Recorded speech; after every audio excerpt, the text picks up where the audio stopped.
مسئلہ سمجھیں کہ مرنے کے ساتھ ساتھ جو عالم برزخ ہے یہ عالم غیب ہے، اس لیے ہمیں کوئی پتہ نہیں لگتا ہے۔ مثلا ایک آدمی اللہ والا الحمدللہ صحیح عقیدے پہ فوت ہوا ہے، ہمیں تو نظر نہیں آتا ہے کہ فرشتے ہیں، لیکن اس کو نظر آ رہے ہوتے اور وہ ان کی باتیں بھی سن رہا ہوتا۔ اسی طرح جب کافر کی روح نکلتی ہے تو فرشتے آتے ہیں، مارتے، ہم تو نہیں دیکھ رہے کہ اس کو کوئی مار پڑ رہی ہے، لیکن حقیقتاً جو کہ قرآن ہے نص قطعی ہے، اس کو مار پڑ رہی ہوتی ہے، اور وہ مار ایسی ہوتی ہے جس کا تعلق عالم برزخ سے ہے، اس کے روح سے ہے، اس لیے ہمیں وہ نظر نہیں آتا۔ ہمیں تو روح ہی نظر نہیں آتا، کیا پتہ کیسے نکلا ہے۔ ہمیں تو یہ بھی پتہ نہیں ہے کہ روح کیا چیز ہے، لیکن مومن کے روح کے لیے استقبال ہوتا ہے، ملائکہ اس کو خوشخبری دیتے ہیں اور آگے کہتے ہیں یا ایھا الروح الطیب فی الجسد الطیب فاخرجی الی روح و ریحان و الی رب غیر غضبان۔ وہ کہتے ہیں کہ اے روح، پاکیزہ روح، پاک جسد میں چلو اللہ کی نعمتوں کی طرف، اللہ تم پہ ناراض نہیں، راضی ہے۔ اور پھر اس کے روح کو اکفان الجنت، جنت سے کفن لاتے ہیں جن میں ان کو لپیٹا جاتا ہے۔ ایک تو جسد ہے، اس کو تو ہم کفن دے رہے ہیں، ایک روح ہے، اس کو ملائکہ کفن دیتے ہیں اور پھر لے کے آسمانوں پہ جاتے ہیں، اور ہر آسمان پہ اس کا استقبال ہوتا حتیٰ کہ وہ علیین میں پہنچا دیا جاتا ہے۔ اور اسی طرح کافر کو جب عذاب ہوتا ہے اللہ دکھلا دے تو قادر ہے، ورنہ ہمیں نہیں پتا ہوتا۔ کئی کافر ہیں جو بیٹھے بیٹھے ہارٹ اٹیک ہوا مر گئے، ہمیں کیا پتا کیا ہے عذاب۔ اچھا، کئی کافر ہیں جن کی ڈیڈ باڈی جو ہے وہ کولڈ سٹوریج میں رکھ دی جاتی ہے، 6 مہینے پڑی رہتی ہے، لیکن ہمارے سامنے تو وہی باڈی پڑی ہوئی ہے، کوئی عذاب کی آثار نہیں ہے۔ لیکن حق وہی ہے جو اللہ نے قرآن میں فرمایا ہے کہ اب تعلق روح سے ہے۔ دنیا میں تعلق جسد سے تھا، روح تابع تھا، مرنے کے بعد تمام معاملات روح کے ساتھ ہیں، جسد اس کے تابع ہوتا ہے۔ جیسے دنیا میں ہمیں روح نظر نہیں آتا تھا، اب مرنے کے بعد چاہے ہمیں جسد نظر بھی نہ آئے، جل جائے، ریزہ ریزہ ہو جائے، دریا میں گیا مچھلیاں کھا گئی، کھا جائے، کیونکہ اب تو معاملہ روح کے ساتھ ہے۔ روح یا علیین میں ہے یا سجین میں، اسے تو مچھلیاں نہیں کھا سکتی نا، بات کو سمجھے۔ تو اچھا، کبھی کبھی یہ بھی ہوتا ہے کہ اللہ تعالی نمونہ تن اپنے عذاب کا نمونہ دنیا میں دکھلا دیتے ہیں۔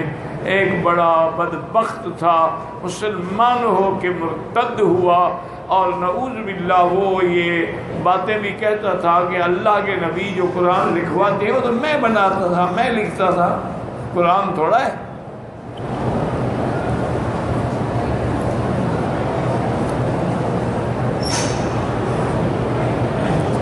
وہ جب بدبخت بھاگ گیا مدینے سے، اپنے علاقوں میں چلا گیا، وہ جب مر گیا، اس کو جب دفن کرنے لگے تو لفظت الارض، زمین نے باہر پھینک دیا۔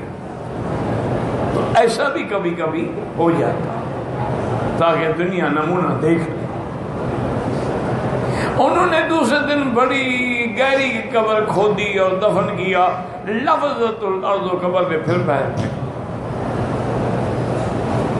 انہوں نے تیسری دن کہا کہ بھائی بڑی گہری قبر کھودی، مسلمان رات کو آگے نکال کے پھینک دیتے ہیں اس کو، وہ بدلہ لے رہے ہیں۔ انہوں نے اب اور نیچے اور پیرا بھی بٹھا دیا، لیکن قبر میں باہر پھینک دیا۔ تو پھر قبیلے والوں نے کہا کہ اس پہ اللہ کا عذاب ہے جو اس نے حضور کی گستاخی کی ہے، اب انجام یہ ہے کہ اس کو پڑا رہنے تو کتے بلے کھا جائیں۔ تو کبھی کبھی اللہ دکھلا دیتے۔ اچھا، اسی طرح کبھی کبھی انبیاء کو بھی اللہ عذاب دکھلا دیتے ہیں کہ جیسے میرے آقا رحمت دو عالم گزر رہے تھے ایک جگہ سے تو رک گئے، فرمایا یہ جو دو قبریں ہیں انہما یعذبان، ان کو عذاب ہو رہا، اور حضور کو یہ بھی بتلا دیا گیا کہ عذاب کیوں ہو رہا ہے۔ وما یعذبان فی کبیر، ایک جو ہے لا یستنزہ من البول، پیشاب کے قطروں کا خیال نہیں کرتا تھا، کپڑے پہ قطرے گر گئے تو گر گئے، بدن پہ کوئی قطرے گر گئے تو گر گئے، اور دوسرا جو ہے وہ نمام تھا، چغل خور تھا، ادھر کی ادھر اور ادھر کی ادھر، اس وجہ سے ان پر عذاب ہو رہا ہے۔ یعنی اللہ نے عذاب بھی دکھلا دیا اور سبب عذاب بھی بتلا دیا۔ تو اس لیے اللہ اچھا اسی طرح کبھی کبھی اللہ تعالیٰ کشف کے ذریعے اپنے اولیاء کو بھی دکھلا دیتا ہے۔ یہ کوئی بڑی بات نہیں ہوتی، اللہ دکھانا چاہے دکھلا دے، لیکن اصل مسئلہ یہی ہے کہ وہ عالم غیب ہے، اس کو اللہ پردے میں رکھتے ہیں تاکہ اگر ہر موت کا انجام دکھلا دیا جائے نا تو لوگ تو قبر میں دفن کرنا بھی بھول جائیں۔ اس لیے ایک صحیح حدیث میں ہے، حضور نے فرمایا کہ جب قبر پہ عذاب ہوتا ہے تو یسمع الا الثقلین، ہر جانور، ہر چرند پرند وہ عذاب سنتا ہے، لیکن انسان اور جن نہیں سنتا۔ اور فرمایا کہ اگر اللہ ان کو بھی سنوا دیتے تو کون اپنے مردے دفن کرتا، لیکن باقی جانور بھی سنتے ہیں۔ اس لیے یہ نہ سمجھا کریں کہ یہ فلاں پیر کو جی بڑا پتہ لگتا ہے، اس کو ہر چیز کا کشف ہو جاتا ہے، فلاں کو جی علم نجوم سے بڑے باتیں ہیں ساری۔ ایک بہت بڑے بزرگ تھے، اللہ ان کی قبروں پہ کروڑوں رحمتیں کرے، اس کے بعد ایک نجومی گیا تو اس نے کہا کہ جی میرے پاس ایسے علوم ہیں کہ میں ستاروں کی گردش سے حوال بتا سکتا ہوں کہ کل کیا ہوا تھا، آج کیا ہے، کل کیا ہوگا، یہ چیزیں میں بتا سکتا ہوں۔ تو انہوں نے فرمایا بھائی اتنا علم تو اللہ تعالیٰ کبھی کبھی گدھے کو بھی دے دیتے، یہ کون سی بڑی بات ہے۔ وہ بیچارہ بگڑ گیا کہ دیکھو جی میں اپنا علم بیان کر رہا ہوں اور مجھے کہتے ہیں کہ یہ تو گدھے کے پاس بھی ہوتا ہے۔ بعض کہتے ہیں کہ یہ واقعہ ابو علی سینا کا ہے، وہ بہت بڑا حکیم تھا نا، اور جن بزرگوں کی بات ہے وہ حضرت توسی رحمۃ اللہ علیہ۔ اب وہ غصے میں آیا، وہاں سے چلا گیا تو ایک بستی میں آ کے رات کو قیام کیا، ٹھہرا، تو اس کے بعد جو ہے وہ موسم تبدیل ہونے لگا، تو گھر والوں سے اس نے کہا کہ بھائی میں تو مسافر ہوں۔ انہوں نے کہا کوئی فکر نہ کرو، اگر بارش ہونی ہو نا تو میرے کھوتے کو گدھے کو بھی پتہ لگ جاتا ہے، نہ ہونی ہو اس کو پتہ لگ جاتا ہے۔ کھوتے کو کیسے پتہ لگ جاتا ہے؟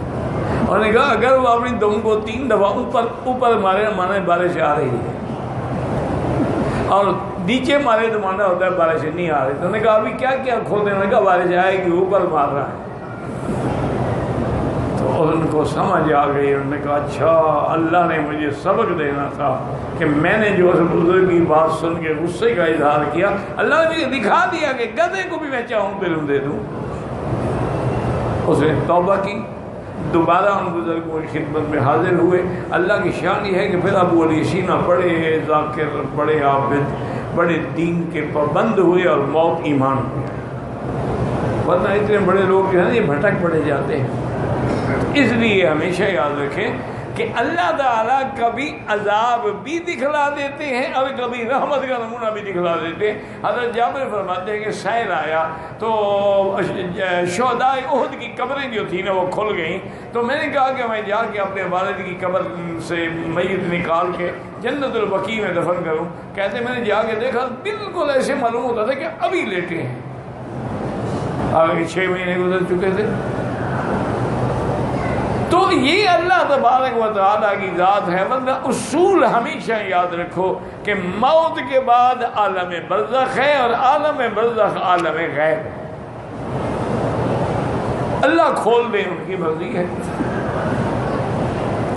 اب اللہ فرماتے ہیں کہ ان کو ہم یہ سزا کیوں دیں گے؟ اب بظاہر ہمارے سامنے سے کافر پڑا ہے کہ اللہ فرماتے ہیں ان کے منہ پر بھی مارتے ہیں اور پشت پر بھی مارتے ہیں، مانا اس کے روح کو عذاب دی جا رہی ہے۔ فرمایا کہ یاد رکھو ذالک بان اللہ لم یکن مغیرا نعمۃ انعمها علی قوم حتی یغیروا ما بانفسہم۔ اللہ تبارک و تعالیٰ کسی قوم کو نعمت دینے کے بعد ان کی حالت کو نہیں بدلتے جب تک وہ اپنی حالت کو خود نہ بدلیں۔ مانا یہ نہیں کہ اللہ نعمت کرے پھر چھین لے، نہیں، نعمت دیتے ہیں جب وہ انکار پہ آ جاتے ہیں، جب وہ کفر پہ آ جاتے ہیں، جب وہ اعراض پہ آ جاتے ہیں، اپنی حالت کو بدلتے ہیں تو پھر اللہ بھی نعمتیں چھین لیتے ہیں۔ وَأَنَّ اللَّهَ سَمِيعٌ عَلِيمٌ، اور اللہ سننے والے ہیں جو کہتے ہیں، اللہ جاننے والے ہیں جو کرتے ہیں۔